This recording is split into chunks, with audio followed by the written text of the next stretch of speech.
Hi friends, in this session we will discuss about the force acting on a current carrying conductor placed in a magnetic field. Let us do an activity here. Here we have taken an aluminum rod AB which is suspended freely in between the poles of a horseshoe magnet. Here you are given a horseshoe magnet and the rod AB is suspended in between the poles of this horseshoe magnet. Now the circuit is completed as shown here. Now when you switch on the current, electricity passes through the aluminum rod and you can see that the aluminum rod gets deflected towards the left. Now if you change the direction of current by changing the polarity of the cell or a battery, you can see that the rod gets deflected in the opposite direction. The rod gets also deflected when the polarity of the magnet changes. From this, what we conclude?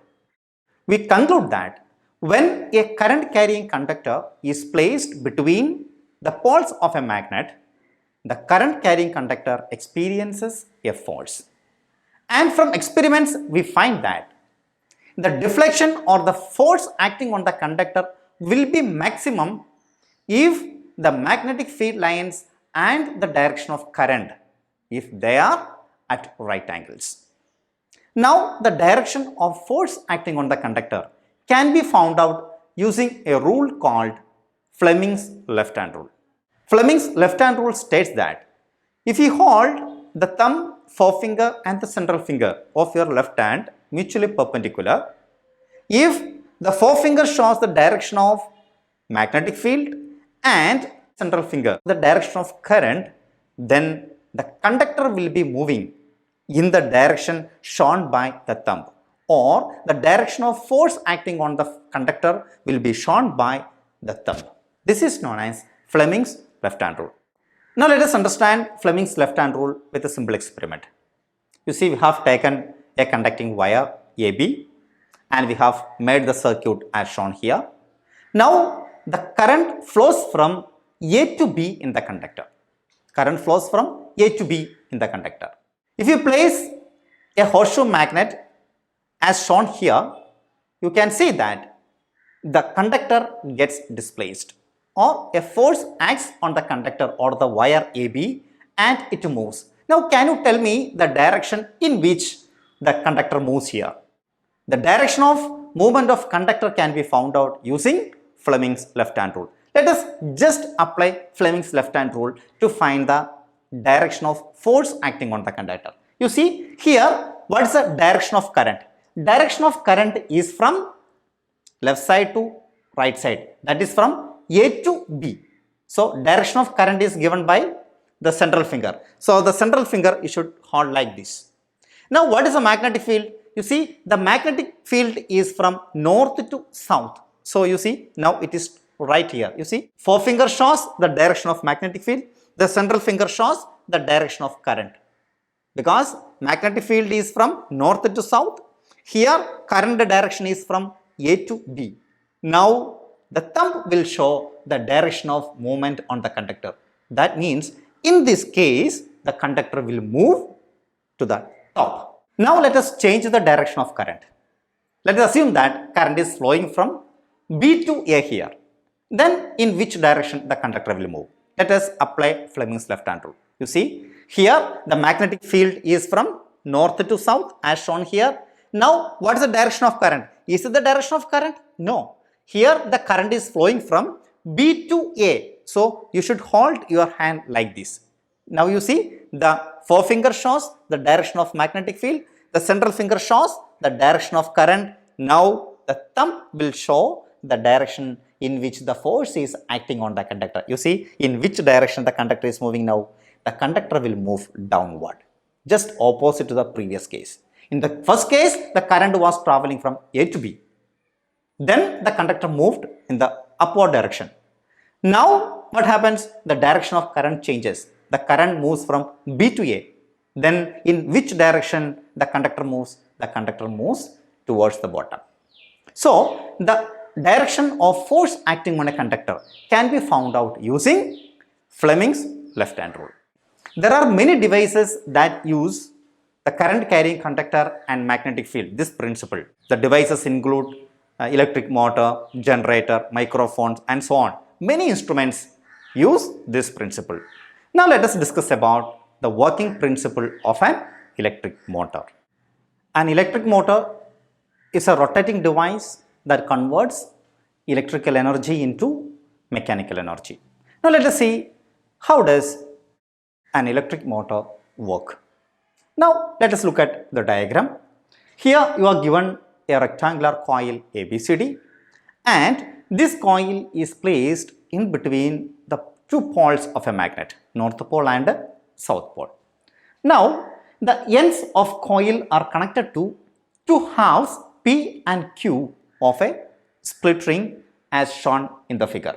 The inner sides of these split rings or these two halves are insulated and it is connected to an axle as shown here.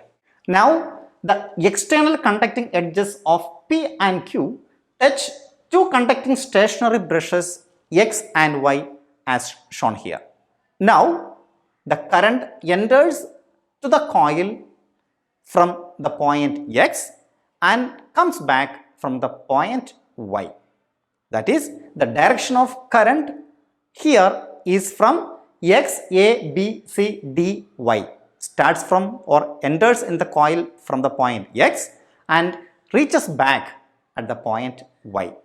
Now let us see what happens when the electricity is passing through this coil. When electricity is passed through this coil, the direction of current in the arms AB and CD, they are just opposite. You see, the direction of current in the arm AB is from A to B, but in the arm CD is from C to D. Now let us apply Fleming's left hand rule to find the direction in which this coil moves. For that you have to take your left hand, stretch thumb, forefinger and central finger mutually perpendicular. Now you see the direction of current is from A to B and the magnetic field is from north to south. You see, it is just like this. Now in which direction the arm AB will move? AB will move in the downward direction. Now let us see in which direction the arm CD will move. You know, if you apply the Fleming's left hand rule, you can see that the arm CD will move in the upward direction. You see, here the magnetic field is from north to south, the current is from C to D. Now the conductor will move in the upward direction. So the force acting on the arm AB and CD are just opposite. Force on AB acts in the downward direction, but force on arm CD acts in the upward direction. That means the coil rotates in the anti-clockwise direction. Now after half rotation, what happens? After half rotation, Q makes contact with the brush X and P makes contact with the brush Y. Now what is the direction of current? Now the direction of current in the coil, it starts from X, of course, then the direction of current is from DCBA. The position of arm AB is occupied by the arm DC and the position of DC is occupied by the arm AB. Now the direction of current is from DCBA. Again, what happens? You have to apply Fleming's left hand rule to find the direction in which the conductor will move. Again, you can see that the force acting on the arm DC will be downward direction and the force acting on the arm AB will be in the upward direction. Again, what happens? Again, the coil rotates in the anti-clockwise direction. A device that reverses the direction of flow of current is known as a commutator. Here, split ring acts as a commutator. Now, the coil starts rotating in the anti-clockwise direction. At first, AB, in the first case, the current was traveling from A to B, then C to D. Current in the arms AB and CD are just opposite. Force on the arm will be acting in the downward direction, but force on the arm CD will be acting in the upward direction. So what happens? The coil starts rotating in the anti-clockwise direction. Now the current flows through the coil in the direction DCBA. Again, on DC, the force will be acting in the downward direction, and on the arm AB, force will be acting in the upward direction. Again, it starts rotating in the anti-clockwise direction. Now, you see the axle is connected with the coil. So, as the coil rotates, what happens? The axle also starts rotating. This is how an electric motor works. But a commercial motor uses electromagnets in the place of natural magnets here, and there will be large number of turns of coil, and there will be a soft iron core on which these coils will be wound. All these things makes the efficiency of commercial motor very high. Now let us discuss about electromagnetic induction by a simple experiment. Electromagnetic induction was first observed by great scientist Michael Faraday. Now let us do an activity. Let us take a coil AB of large number of turns, and let us insert the coil over a non-conducting cylindrical rod as shown here. Now the ends of coil AB is connected to a galvanometer. What is a galvanometer? Galvanometer is a device used to detect the presence of small current. The pointer of the galvanometer shows 0 when there is no current, but it deflects to the right and left according to the direction of current. Now take a bar magnet and move the north pole of the bar magnet to the end B of the coil as shown. Then the galvanometer shows a momentary deflection. That means when the north pole of the magnet was moving towards the end B of the coil, what happens? A small electric current was produced in the coil. That's why galvanometer showed a deflection. Then it comes to the point 0 when the magnet is held stationary. You see, when magnet is pushed towards the end B of the coil, the galvanometer showed a deflection. Then it comes to the point 0.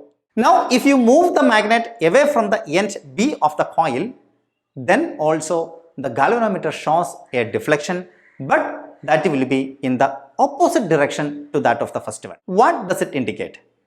It indicates that when magnetic field associated with a coil changes, what happens?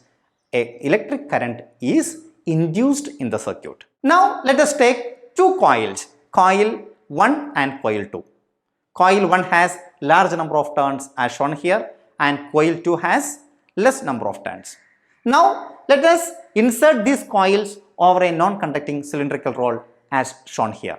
You see, at the end of coil 1 we have inserted or we have arranged a cell, but at the end of coil 2 we have connected a galvanometer. Now if you close the key, if you switch on the current in coil 1, you can see a deflection in the galvanometer which is connected to the coil 2. Then soon it comes to the point 0. Now if you switch off the circuit, still then you can observe a deflection in the galvanometer which will be in the opposite direction of the first one. Now let us discuss why this happens. You see, when the electric current in the first coil changes, there will be a change in magnetic field in the coil 1. Now the change in magnetic field in the coil 1 induces a change in magnetic field in coil 2.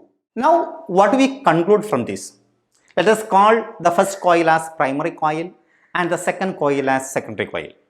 Now we observe that when current in the primary coil changes, the magnetic field associated with the coil 1 or the primary coil changes. This makes a change in magnetic field associated with the second coil or the secondary coil. And this change in magnetic field induces a current in the coil 2 or in the secondary coil. This is known as electromagnetic induction. I repeat, when the electric current associated with coil 1 changes, the magnetic field associated with the coil 1 changes. This produces a magnetic field, a change in magnetic field in coil 2. Now the change in magnetic field in coil 2 induces a current in coil 2. This is known as electromagnetic induction. Now from this experiment, what we conclude? We conclude that when electric current associated with the first coil changes, the magnetic field associated with that coil changes. Thus, magnetic field lines associated with the secondary coil changes, and this induces a current in the secondary coil. This is known as electromagnetic induction. Now using Fleming's right-hand rule, you can find the direction of induced current produced in the circuit. Hold the thumb, forefinger and central finger of your right hand such that the forefinger shows the direction of magnetic field and the thumb shows the direction of movement of conductor or magnet. Then central finger will give you the direction of induced current.